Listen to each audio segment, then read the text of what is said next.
Hi, everybody. Thank you so much for being here for the last day of our week of conversations on towards re-embodying equality. I am going to introduce Genevieve, which I am so excited about. I'm gonna read the intro and then I'll tell you how I got introduced to her work. So Genevieve Vaughan is an independent researcher, peace activist, feminist, and philanthropist whose ideas and work have been influential in the intellectual movements around the gift economy and matriarchal studies. She created the multicultural all-women's activist foundation for a compassionate society and co-created the network International Feminists for a Gift Economy. Her books include For Giving, A Feminist Criticism of Exchange, Homo Donans, The Gift in the Heart of Language, The Maternal Source of Meaning. She has edited The Gift, Women and the Gift Economy, and the Maternal Roots of the Gift Economy, and I'm sure there is a lot more. So I was introduced to Genevieve's writing.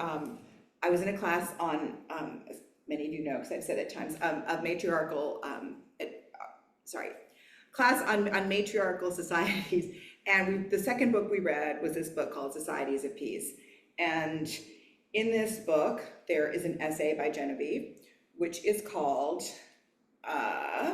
Matriarchy and the Gift Economy. And I was kind of blown away because I'd never heard of the gift economy, no idea what it was. So I've done further research and read these two books, which we are going to talk about one of them. This is The Maternal Roots of the Gift Economy, and this is Women in the Gift Economy. And this is a little bit the book we're going to focus on today because I have some questions about this. And so in these talks this week, just to preface this, we've talked a lot about the different aspects of how matriarchy, learning from matriarchal studies in a political context, a spiritual context, and a cultural one. And what we haven't really gotten to is the economic models that have to be changed. And so this is what we're going to talk about today with Genevieve, is the gift economy. And I'm just going to do one quote, which we can start with, which is, patriarchy and capitalism have grown together, twined around each other like two thorny plants with their roots in the humus of gift giving. So that's kind of what we can maybe start with, Genevieve, is if you can talk about the economics model of gift giving and what that is. Okay, thank you so much for having me. There is a basic economy that derives from mothering and being mothered, giving and receiving without an exchange. That is, it's not quid pro quo. One person satisfies the other person's needs without expecting a kickback, a return. Mm-hmm. And that has to happen when children are very small because they can't give back an equivalent of what they've been given.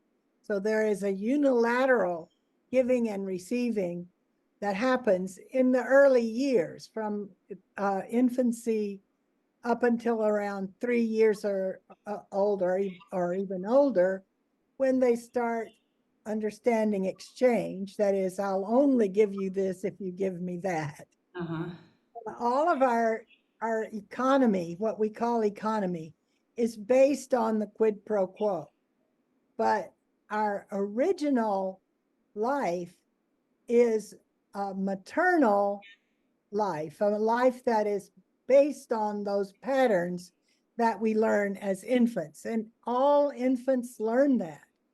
Every child that is mothered, whether by their own birth mother or by other people in the community, grandmothers, fathers, whoever it might be, have to do unilateral giving to babies, otherwise they die.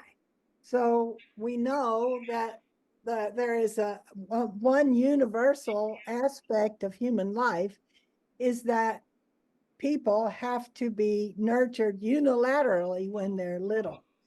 And we haven't called that an economy because we've been totally caught up in the quid pro quo exchange economy.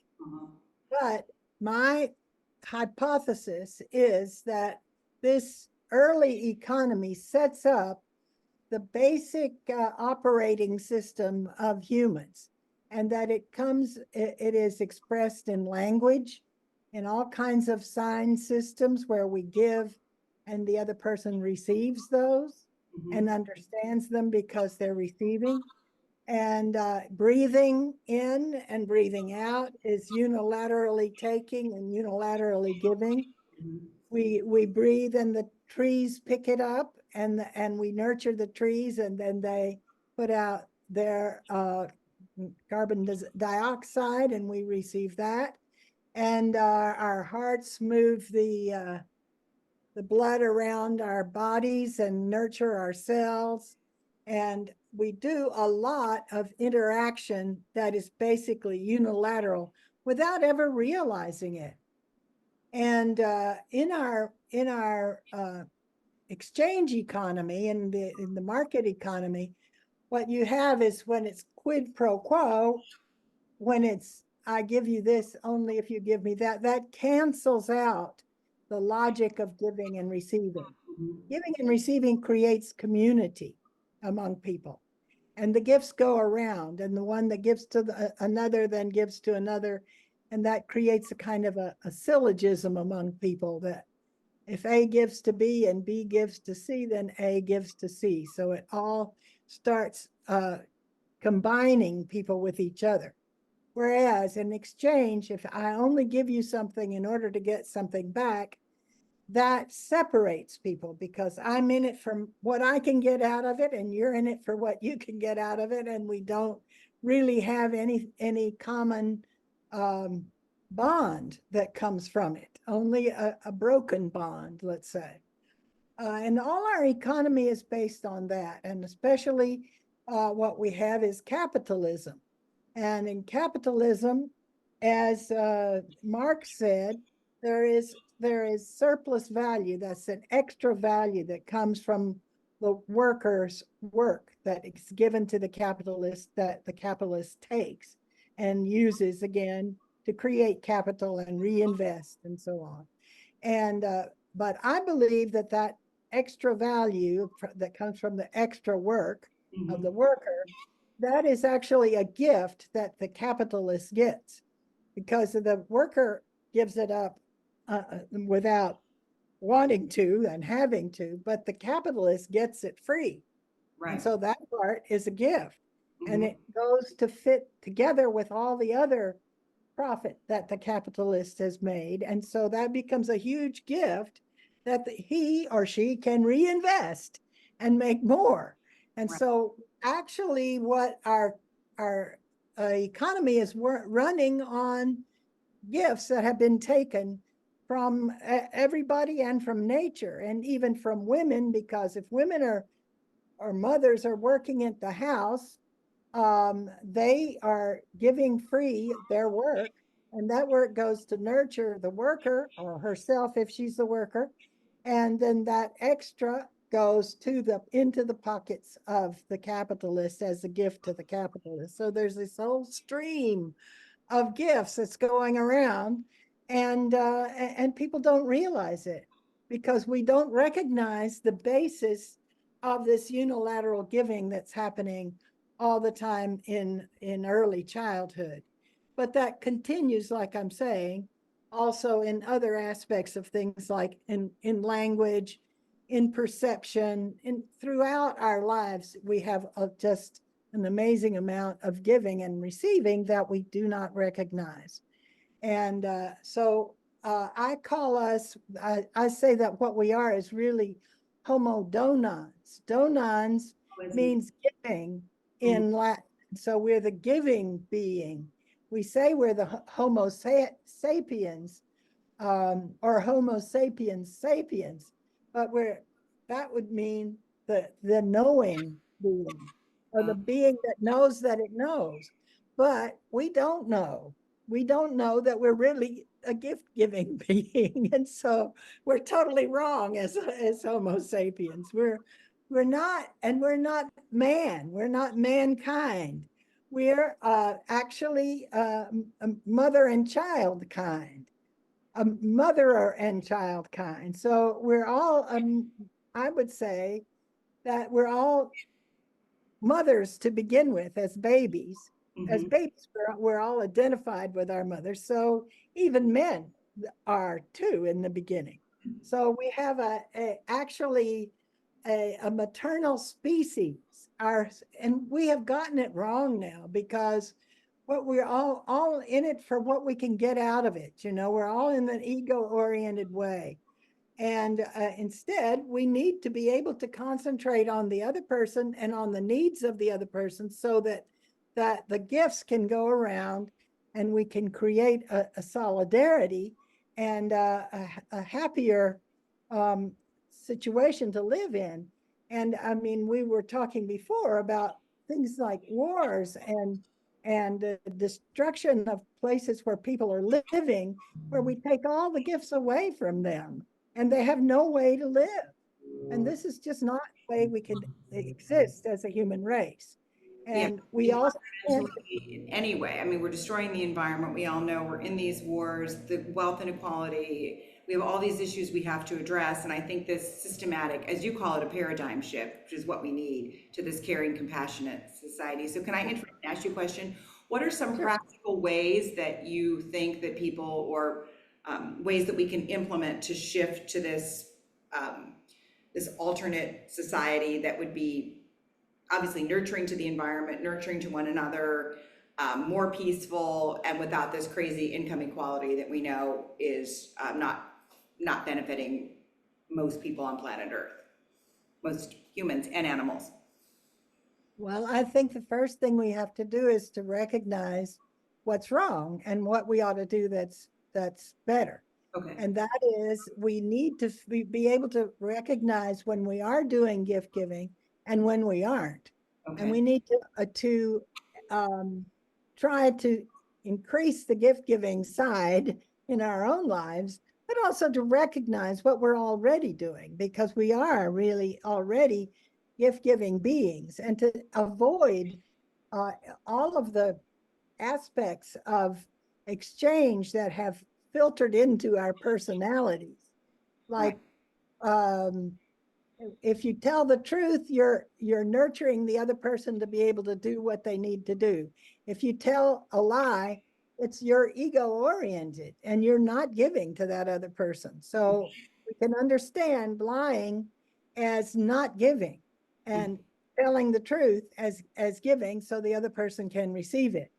And we can reframe so many of the aspects of our lives in those terms. Um, and I think that, you know, wars again are based on exchanges. Vengeance, for example, is an exchange. I'm going to do to you what you did to me. I'm going to pay you back. It's all, you know, all has to do with a sort of an imitation of the market, even you might even say, of a market exchange. Systems like I'm going to make more money than you. I'm going to take over your territory. I'm going to win. I'm going to be better than you, as opposed to, you know, working together and working in community. It's a different set of values. The It winner is. dominate. I'm going to beat you and win, you know, win this race, and I'm going to take over your territory, and I'm going to make more money than you and get Yeah, A but plus. I'm also fighting one, and one fights, then the other fights back, then the other fights. It's like an exchange, you know. I gave you this, I give you that. I give you this. It's a distortion of the exchange itself, which is like making an equal equation between two actions. But the vengeance is an exchange that obliterates the other one if possible, you know. So that's the same mindset as the exchange that happens in the economics that we're practicing now of capitalist economics. Right. Can you, do you want to talk a little bit about, I know you're giving a talk on this Saturday, or you're part of this conversation on Saturday, about Nashira, an example of like a different sort of community that's set up differently, or other communities that you'd like to talk about that are set up in a different way that have worked, and some of the things that you've seen actually in practice that have worked? Yeah, well, Nashira is a good example. It is a place where a woman in Colombia got some land donated and got some houses that were built by women themselves who had been in the war there and had didn't really have anything, but they were able to build these houses. And I'm not sure how many they have now. I think they started out with about 40, and I think maybe they're up to more than that, maybe 100 or so now. And they have a, a council of women. It's all women's making the decisions. They do have some men there in the place, and they do work on the gift economy ways. It's hard now in the present time to make a totally gift economy project, Right. because you live in the middle of an exchange economy. So part of it is going to be gift economy and part of it is going to be exchange. They all know about the gift economy and they are all able to promote it. And there are others too. There was a group in Italy that had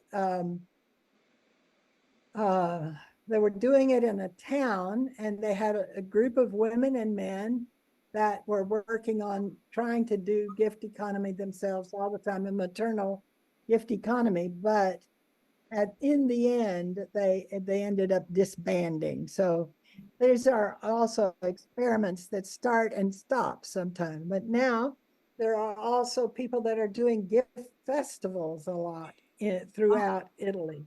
Everything is free in these gift festivals, and they have them in different places, and they do a lot of very enjoyable friendship, and also they give various objects and stuff. There's going to be a big gift festival. I think it's the like 19th of June or something, for about 3 or 4 days near Genoa. And there are going to be 1,000 people there, which Wow. is a big deal. Yeah. That's So it's interesting how many different groups are coming up with gift economy things in Europe and some in the United States. But there are a lot of eco villages where people actually recognize any maternal basis to it. So they do practice gift economy. That is, they do sharing, basic sharing of everything, but they don't realize that comes I know from you talk about in this book too historical examples too. there was a lot of indigenous cultures that were studied by anthropologists, like Marcel Mauss, who was a Frenchman back in like 1920s. And he said that there were 3 steps to gift economy: giving, receiving, and giving back. But I challenge that. It's not giving back that's the important thing. Giving and receiving is already the mainstay, the biggest part of that 3-part system. You don't have to give back in order for the gift to happen and for the human connection to be made. But anyway, he did interpret all of the gift economies that he saw they studied in the Pacific Islands and so forth as having to do with a giving back, not just with giving. But the maternal giving is just directly giving. Right. And the child is received. And that is what I believe is sort of the basis of all of our knowledge of how we understand the world. Yeah. Okay. Now, of course, there are there are all the indigenous societies of indigenous people who are speaking for themselves and without going through the anthropologists. Right. And and they can give a much better explanation of the gift economy as they practice it, also the maternal side of it. So besides your work on the gift economy, I know you've been a peace activist for a very long time and done different things, and you've done things at the UN. Can you talk a little about the history and what you're doing now? And because I'm interested in the different sort of forms of protests, and I know your protests for a long time. I believe I have some, well, yeah, if you want to just give us some information of the history of what you're doing and the best, most effective ways um, for organizing that you're thinking about now, because I think that's a key for all of us. Well, over the years, I started out protesting against the war in Vietnam when I was in Italy. So I was part of a group of United States citizens against the war in Italy Wow. when I was here back then. And I have always tried to be as active as I could against all of the various wars our government has wrongly started and continued, and all of the arms business that has gone with it. And so I was, it's hard to just string all of these together now, but after I went back to the United States, mainly in the 80s and then the 90s, and then uh, I was active against the Iraq War, the first Iraq War, and the second Iraq War. And we started a group of women in black that went to the Texas state capitol and stood in front of the Texas state Wow. capitol every week. Yeah, which was quite cool. And had a lot of conversations with the passersby and people Oh, that would honk. And so, yeah. And then I also participated in all kinds of different demonstrations, and also did a lot of anti-nuclear work in Nevada, where we had a temple that a goddess temple that I started in near the nuclear test site. mhm. And so we did an awful lot of anti-nuclear activism there. The first big women's conference I went to and was active in was in 1985, the UN Yeah. Decade for Women Final Conference, where we did something called the Peace Tent. We had women from all different areas, including Palestinians and Israelis at the time, way back then, and the Russians and our Soviets and the people from the United States and so on. And it was really quite a wonderful event. I always say that that was the height of my career. Everything else was downhill because it was so cool, and Yes. so many women from all the world. 2 minutes left. Okay, we only have 2 minutes left. Sure. So I'm going to ask you one final question, which is we have young people hopefully listening, and we know we need to make serious changes kind of quickly with the planet, the way things are going with the environment, the wars, everything. Um, do you want to leave us with something like something hopeful or some way you see that we can move forward in a way that is the most useful for all of us who want to be active and want to, do what we can for this paradigm shift? What you could recommend to people, particularly young people who are listening and, want to be active? I just think that we need to face the truth of what's going on. Mhm. And really what I can suggest that people do is to watch the media, watch the truth-telling media like Al Jazeera or Democracy Now, so Mhm. that you know what's going on, and that you can trust your own humanity to do whatever you can figure out to do that will be best, and challenge the mainstream narrative that is wrong. It's really a big lie. It's not a gift. So that is what I have. That is what I have to offer. And then after that, you can choose your own ways of acting and trying to change things. I mean, there are also things like, writing your congressperson, or calling your congressperson, or things like that, which are good. But there are also other things to do, like demonstrating and whatever you can think of.